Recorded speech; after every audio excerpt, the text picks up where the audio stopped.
മഹാഭാരതത്തിലെ കഥാപാത്രങ്ങൾ പുതിയ കാലത്ത് എന്ന് വെച്ചാൽ ഫ്യൂച്ചറിൽ വരുന്നതൊക്കെ ആയിട്ട് ബന്ധപ്പെട്ടിട്ടുള്ള ഒരു കഥ പറച്ചിലാണ് കൽക്കി എന്ന സിനിമ.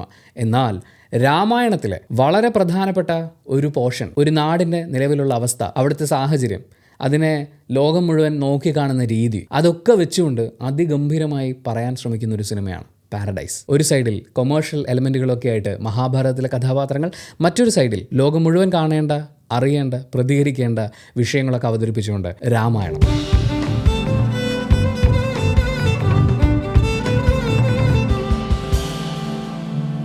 സാധാരണ ഒരു സിനിമ കണ്ട് വീട്ടിലെത്തിക്കഴിഞ്ഞാൽ ഞാനൊരു പേനയും പേപ്പറും എടുത്ത് എനിക്ക് ആ സിനിമയെക്കുറിച്ച് എന്തൊക്കെയാണോ പെട്ടെന്ന് ഓർമ്മ വരുന്നത് അത് ബുള്ളറ്റ് പോയിൻറ്റ്സ് ആയിട്ട് എഴുതും. ഒരു പോയിൻ്റ് എഴുതുന്നു. ഇപ്പോൾ പെർഫോമൻസിനെ കുറിച്ചാണ് പറയണമെങ്കിൽ പെർഫോമൻസ് മാത്രം എഴുതും. എന്നിട്ട് എടുത്ത് പറയേണ്ട കുറച്ച് ആളുകളുടെ പേര് എഴുതി വെക്കും. എന്തെങ്കിലും ഒരു കാര്യം ഉണ്ടെങ്കിൽ അതും ഒന്ന് എഴുതി വെക്കും. എന്നിട്ട് ഇത് ഷൂട്ട് ചെയ്യുന്ന സമയത്താണ് ഒരു സെൻറ്റൻസായി ഫോം ചെയ്യുന്നതും നിങ്ങൾ കാണുന്ന ഒരു വീഡിയോ ആയിട്ട് പിന്നീട് മാറുന്നതും. പക്ഷേ പാരഡൈസ് എന്ന് പറയുന്ന സിനിമ കഴിഞ്ഞ് വീട്ടിലെത്തിയപ്പോൾ എനിക്ക് എൻ്റെ മനസ്സിൽ ഒരുപാട് ചിന്തകൾ വരുന്നുണ്ടായിരുന്നു. എഴുതാൻ തോന്നി. അപ്പോൾ ഞാനൊരു പേനയും പേപ്പറും എടുത്തിട്ട് എഴുതി.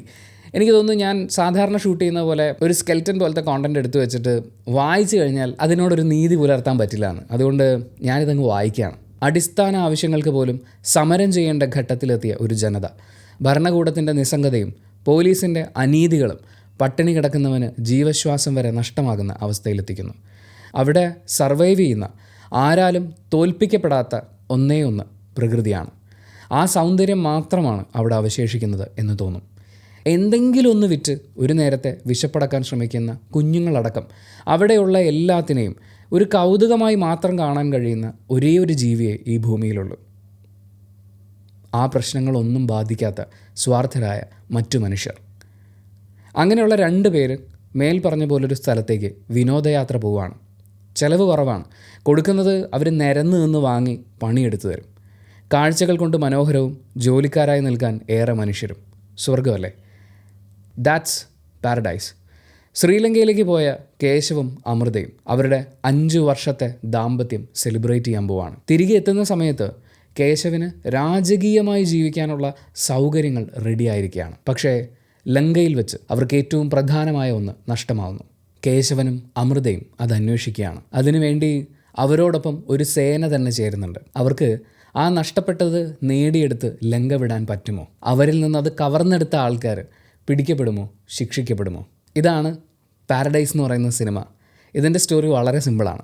രാമായണത്തിലെ സീതാ അപഹരണവും ലങ്കാദഹനവുമാണ്. എത്ര സുന്ദരമായിട്ടാണ് അവർ ആ കഥയെ വളരെ പ്രസൻറ്റ് സിറ്റുവേഷനെയും പൊളിറ്റിക്സിനെയും ഒക്കെ ഇഴചേർത്തുകൊണ്ട് ഗംഭീരമായി പറഞ്ഞു വെക്കുന്നതെന്ന് ആലോചിച്ചിട്ട് എനിക്ക് വാക്കുകൾ കിട്ടുന്നില്ല. ഞാൻ സംസാരിച്ചു തുടങ്ങി കഴിഞ്ഞാൽ അങ്ങോട്ടും ഇങ്ങോട്ടൊക്കെ പോകുമെന്ന് തോന്നിപ്പോവാം. കാര്യം ആ സിനിമയിൽ ഒരുപാട് കാര്യങ്ങൾ എൻ്റെ മനസ്സിൽ അവിടെ ഇവിടെയൊക്കെ ടച്ച് ചെയ്തിട്ടുണ്ട്. അതിനൊരു കറക്റ്റ് ഓർഡറിലേക്ക് കൊണ്ടുവരാൻ ചിലപ്പോൾ കുറേ സമയം എടുക്കുമെന്ന് തോന്നുന്നു. ഈ സിനിമയുടെ ഒരു ട്രെയിലർ റിയാക്ഷൻ വീഡിയോ ഞാൻ ചെയ്തിട്ടുണ്ടായിരുന്നു. അതിൽ ഞാൻ ശ്രദ്ധിച്ചൊരു കാര്യം, ഇതിൽ ഹണ്ടിങ് എന്ന് പറയുന്നൊരു പരിപാടി വരുന്നുണ്ട്. ഹണ്ട് ചെയ്യാൻ പോകാമോ, ഇവിടെ അത് അനുവദനീയമാണോ എന്ന് നായിക അവിടെയുള്ള ഒരാളോട് ചോദിക്കുന്നുണ്ട്. അപ്പോൾ ഇവിടെ അത് അനുവദനീയമല്ല, പക്ഷെ നടക്കാറുണ്ട് എന്നുള്ളതാണ്. ഈ സിനിമയിൽ മനുഷ്യനെ വേട്ടയാടുന്നത് നമുക്കും അംഗീകരിക്കാൻ പറ്റാത്ത കാര്യമല്ലേ, പക്ഷേ മനുഷ്യർ വേട്ടയാടപ്പെടുന്നുണ്ട് എന്നുള്ള സത്യം തുറന്നു കാണിക്കുന്നുണ്ട്. അത് ട്രെയിലറിൽ നിന്ന് എനിക്ക് ഫീൽ ചെയ്യുന്നതാണ്.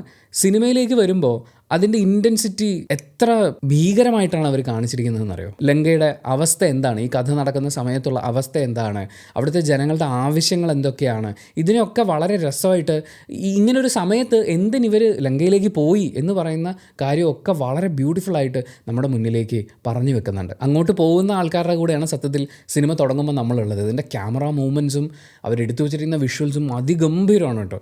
സിനിമ തുടങ്ങുമ്പോൾ നമ്മൾ ഈ ടൂറിസ്റ്റുകളുടെ കൂടെയാണ്. അവരുടെ ബാക്ക് സീറ്റിൽ ഇരുന്നിട്ടാണ് നമ്മൾ കാഴ്ചകളൊക്കെ കണ്ടുകൊണ്ടിരിക്കുന്നത്. പിന്നെ പതിയെ നമ്മൾ അവരിൽ നിന്ന് മാറി ഒരു മൂന്നാമതൊരാളെ പോലെയോ ഒക്കെ ആയി മാറുന്നുണ്ട്. സിനിമ അവസാനിക്കുമ്പോൾ നമ്മളെല്ലാത്തിൻ്റെയും സാക്ഷിയായ ഒരാളായിട്ട് മാറുകയാണ്.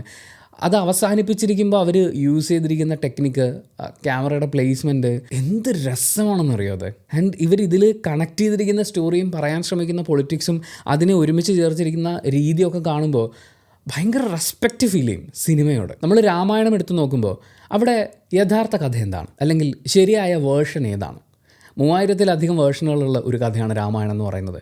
അതിൽ ഓരോ കഥയിലും ആളുകൾ അങ്ങോട്ടും ഇങ്ങോട്ടും മാറും. സീത രാവണനോട് യുദ്ധം ചെയ്ത കഥയുണ്ട്. രാമൻ അവിടെ തേരാളിയുടെ ജോലി മാത്രമാണ് ഉണ്ടായിരുന്നത്. വേറെയും വേർഷൻസ് ഉണ്ട്. അതിൽ ചിലതൊക്കെ സിനിമയിൽ ഡിസ്കസ് ചെയ്യുന്നുണ്ട്. രാമായണത്തിന് സീതയുടെ ഒരു വേർഷൻ ഉണ്ടാവും, രാമൻ്റെ ഒരു വേർഷൻ ഉണ്ടാവും, ഹനുമാൻ്റെ ഒരു വേർഷൻ ഉണ്ടാവും. ഈ സിനിമയുടെ സംവിധായകൻ ഇപ്പോൾ എനിക്ക് ഏറ്റവും പ്രിയപ്പെട്ട പ്രസന്ന വിത്തനാഗയ്ക്കും ഒരു വേർഷനുണ്ട്. ആ വേർഷൻ അത്രയും ഗംഭീരമായിട്ട് അങ്ങേര് സിനിമയാക്കി വെച്ചിട്ടുണ്ട്. ഈ സിനിമയിലൂടെ അവർ വരച്ച് കാണിക്കുന്ന ശ്രീലങ്കയുടെ ഒരു അവസ്ഥയുണ്ട്. നമ്മുടെ തൊട്ടടുത്ത് ഒരു വലിയ വിഭാഗം ജനങ്ങൾ അനുഭവിക്കുന്ന ബുദ്ധിമുട്ടുകളെ, അതിന് ബുദ്ധിമുട്ടുകൾ എന്ന് പറയുന്നൊരു വാക്കുകൊണ്ടാണോ അഡ്രസ്സ് ചെയ്യേണ്ടത് എന്ന് സിനിമ കഴിഞ്ഞപ്പം എനിക്കറിയില്ല. ജീവിക്കാനുള്ള അവകാശം നിഷേധിക്കപ്പെടുന്ന സാഹചര്യത്തിലേക്ക് എത്തുന്ന മനുഷ്യരാണ്. അവരുടെ ജീവിതത്തിനെ ഗ്ലോബലി എത്തിക്കാൻ വേണ്ടിയിട്ടുള്ള ഒരു ശ്രമമെന്നോ ആക്ച്വലി കുറേ നാൾ കഴിയുമ്പോൾ ഒരു ടെക്സ്റ്റ് ബുക്ക് പോലെ നമ്മുടെ മുന്നിൽ ഉണ്ടാവാൻ പോകുന്ന സിനിമകളിലൊന്നാണിത്. അത്ര രസമായിട്ടാണ് ഒരു നാടിൻ്റെ അവസ്ഥയെ അവർ കാണിക്കുന്നത്. എന്നാൽ അവിടുത്തെ നാട്ടുകാർ അവരുടെ സങ്കടങ്ങളിലൂടെ മാത്രം ക്യാമറ ഓടി നടക്കുക എന്നുള്ള രീതിയിലല്ല. മറ്റൊരു പ്രധാനപ്പെട്ട കാര്യം സിനിമയുടെ ശബ്ദവുമായിട്ട് ബന്ധപ്പെട്ടിട്ടുള്ളതാണ്. ശബ്ദത്തെ സിനിമയിൽ ഉപയോഗിച്ചത് എന്ന് പറയേണ്ടിയിരിക്കുന്നു. അത് എങ്ങനെയാണ് അത് ഇമ്പാക്റ്റ് ചെയ്യുന്നത്, ആളുകളെ എങ്ങനെയാണ് ഇത് ബാധിക്കുക എന്നുള്ളത് വളരെ വ്യക്തമായി മനസ്സിലാക്കിയിട്ട് ചെയ്യുന്ന ഒരാൾ ചെയ്തു കഴിഞ്ഞാൽ എങ്ങനെ ഇരിക്കുമോ അങ്ങനെയാണ്. ഒരാൾ മരിക്കാൻ പോവുകയാണ്, അയാൾ ശ്വാസം എടുക്കുകയാണ്. ആ ശ്വാസോച്ഛ്വാസം നമ്മുടെ ഉള്ളിൽ ഇമ്പാക്റ്റ് ഉണ്ടാക്കുന്ന രീതിയിൽ ഉപയോഗിക്കുന്നത് ആൻഡ് അയാളുടെ ശബ്ദം ഓരോരുത്തരും കേൾക്കുമ്പോൾ തിയേറ്ററിൽ വരുന്ന സൗണ്ടിൻ്റെ ഡിഫറൻസ്, അതൊക്കെയും ഭയങ്കര ഇമ്പാക്റ്റ് ആയിരുന്നു. പിന്നെ പറയേണ്ടത് പെർഫോമൻസ് ആണ്. ഇതിൽ കേശവ് എന്ന കഥാപാത്രത്തെ അവതരിപ്പിക്കുന്നത് റോഷൻ മാത്യു ആണ്. നായകൻ എന്ന് ഞാൻ പ്രത്യേകം എടുത്തു പറയാത്തതിൻ്റെ കാരണം നിങ്ങൾക്ക് സിനിമ കാണുമ്പോൾ മനസ്സിലാവും. ഈ സിനിമ കഴിയുമ്പോൾ ആരെ നായക സ്ഥാനത്ത് നിർത്തണം, ആരെ വില്ലൻ്റെ സ്ഥാനത്ത് നിർത്തണം എന്ന് അത് വേറെന്തോ ഒരു ചിന്തയൊക്കെ ആയിപ്പോൾ അതിഗംഭീരമായിട്ട് കേശവ് എന്ന് പറയുന്ന ക്യാരക്ടറിനെ റോഷൻ ചെയ്തു വെച്ചിട്ടുണ്ട്. ആൻഡ് ദർശന ഓൾസോ, പ്രത്യേകിച്ച് ക്ലൈമാക്സ് പോർഷനിലേക്കൊക്കെ വരുമ്പോൾ ദർശന വേറെ ലെവലായിരുന്നു. കാരണം അതേ മാനസികാവസ്ഥയിൽ പ്രേക്ഷകരെത്തുന്നു, അല്ലെങ്കിൽ പ്രേക്ഷകരെ എത്തിക്കാൻ പറ്റുന്നു എന്നുള്ളത് സംവിധാന മികവുണ്ട്. അതിനോടൊപ്പം തന്നെ ആ പെർഫോമർ അവർ ഇട്ടിട്ടുള്ളൊരു എഫേർട്ട് ഉണ്ട്. ഇതിലിപ്പോൾ എന്താ കുഴപ്പം, ഞാനിവിടെ ഹാപ്പി ആയിട്ടല്ലേ ജീവിക്കുന്നത് എന്ന് പറയുന്ന ഒരു രീതിയിൽ നമ്മൾ ദർശനം ഇങ്ങനെ കണ്ടുപോകുമ്പോഴാണ് അവിടുന്ന് അവരെ രക്ഷപ്പെടുത്താൻ, അവർക്ക് ഉപകാരം ഉണ്ടാക്കാൻ എന്ന രീതിയിൽ ഫോഴ്സ്ഫുള്ളി ഇങ്ങോട്ട് വരുന്ന കാര്യങ്ങളെ അവർ റിജക്റ്റ് ചെയ്യാൻ തുടങ്ങുന്നത്. ആ ഒരു ട്രാൻസിഷനൊക്കെ ഭയങ്കര രസമാണ്. പക്ഷേ ഈ സിനിമയിൽ വേറെ കുറച്ച് അഭിനേതാക്കളുടെ പേര് പറഞ്ഞില്ലെങ്കിലാണ് ഒരു വലിയ അപരാധമായി പോവുക. കാര്യം അവരത്രയും ഗംഭീരമായിട്ട് ചെയ്തിട്ടുണ്ട്. അതിലൊരാളുടെ പേരാണ് ഞാൻ സെർച്ച് ചെയ്തത്, പക്ഷേ വിക്കിപീഡിയ നോക്കിയപ്പോൾ എനിക്ക് ബാക്കിയുള്ളവരുടെയും പേര് കിട്ടി. സുമിത് ഇളങ്കോ. ഇതിനകത്ത് ശ്രീ എന്ന് പറയുന്ന ഒരു കഥാപാത്രത്തെ ഇവർ ചെന്ന് കയറുന്ന ആ റിസോർട്ടിലെ അവിടുത്തെ കാര്യങ്ങളൊക്കെ നോക്കുന്ന ആളായിട്ട് വരുന്ന ആ പുള്ളി ഗംഭീരമായിട്ട് പെർഫോം ചെയ്തിട്ടുണ്ട്. പുള്ളിയുടെ ഒരു ഡയലോഗുണ്ട്, പുള്ളിയുടെ ഉള്ളിലുള്ള കാര്യങ്ങളെ എക്സ്പ്രസ് ചെയ്യുന്ന ഒരു സീക്വൻസ്, അത് ഭയങ്കര പെയിൻഫുള്ളായിരുന്നു. പിന്നെ ശ്യാം ഫെർണാഡോ, ഈ സിനിമയിൽ ടൂറിസ്റ്റ് ഗൈഡ് മിസ്റ്റർ ആൻഡ്രൂ എന്ന് പറയുന്ന കഥാപാത്രം, അയാൾ ആരാണ്? അയാൾ ഹനുമാനാണോ? എനിക്കറിയില്ല.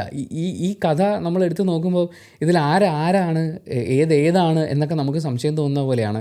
ആൻഡ് ആ ക്യാരക്ടറിൻ്റെ എക്സ്പ്രഷൻസൊക്കെ ഉണ്ട്, കിടിലമാണ്. അതായത് ഈ റോഷനും ദർശനയും സംസാരിക്കുന്നു, കേശവ് ആൻഡ് അമൃത.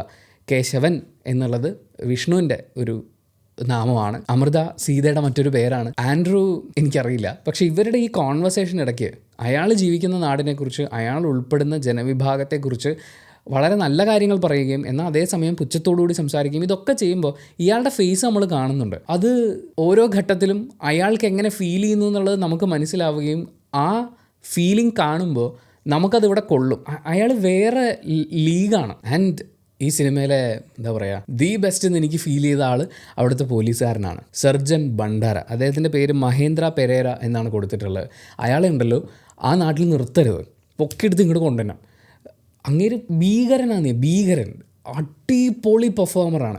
വളരെ ക്ലോസ് ആയിട്ട് പുള്ളി ഞാൻ ഭയങ്കര പോലീസുകാരനാണ് എന്ന് പറയുന്നൊരു സീക്വൻസ് ഉണ്ട്.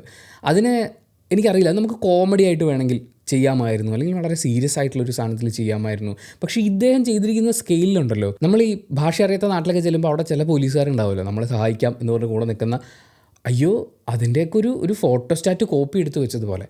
ആൻഡ് അയാൾ ആ സാഹചര്യത്തിലൂടെ കടന്നു പോകുമ്പോൾ അയാളുടെ അധികാരത്തിന് ഉപയോഗിക്കുന്ന രീതിയും അത് മറ്റുള്ളവരുടെ മുമ്പിൽ അവതരിപ്പിക്കുന്ന രീതിയും ഇതൊക്കെ കാണണം. ഇതൊക്കെ അയാൾ പെർഫോം ചെയ്ത് വെച്ചിരിക്കുന്നതുണ്ടല്ലോ, ടോപ്പ് ലെവലാണ്. ഈ സിനിമയിലെ ദി ബെസ്റ്റ് എന്നെനിക്ക് ഫീൽ ചെയ്തത് ആ പുള്ളിനെയാണ്. ചുമ്മാ ഒന്നുമല്ല, ബുസാൻ ഇൻ്റർനാഷണൽ ഫെസ്റ്റിവലിൽ അവർ അവാർഡ് എടുത്തു വെച്ച് കൊടുത്തത് അത് ടോട്ടലി വേർത്താണ്. ആൻഡ് ഈ സിനിമ നിങ്ങളൊരു സിനിമാ സ്നേഹിയാണെങ്കിൽ, ഒരു സിനിമ സംസാരിക്കാൻ ശ്രമിക്കുന്ന കാര്യങ്ങളെ മനസ്സിലാക്കാൻ ഇഷ്ടപ്പെടുന്ന, അതിനെ റെസ്പെക്റ്റ് ചെയ്യുന്ന ഒരാളാണെന്നുണ്ടെങ്കിൽ തീർച്ചയായും നിർബന്ധമായും തിയേറ്ററിൽ പോയി കാണാം.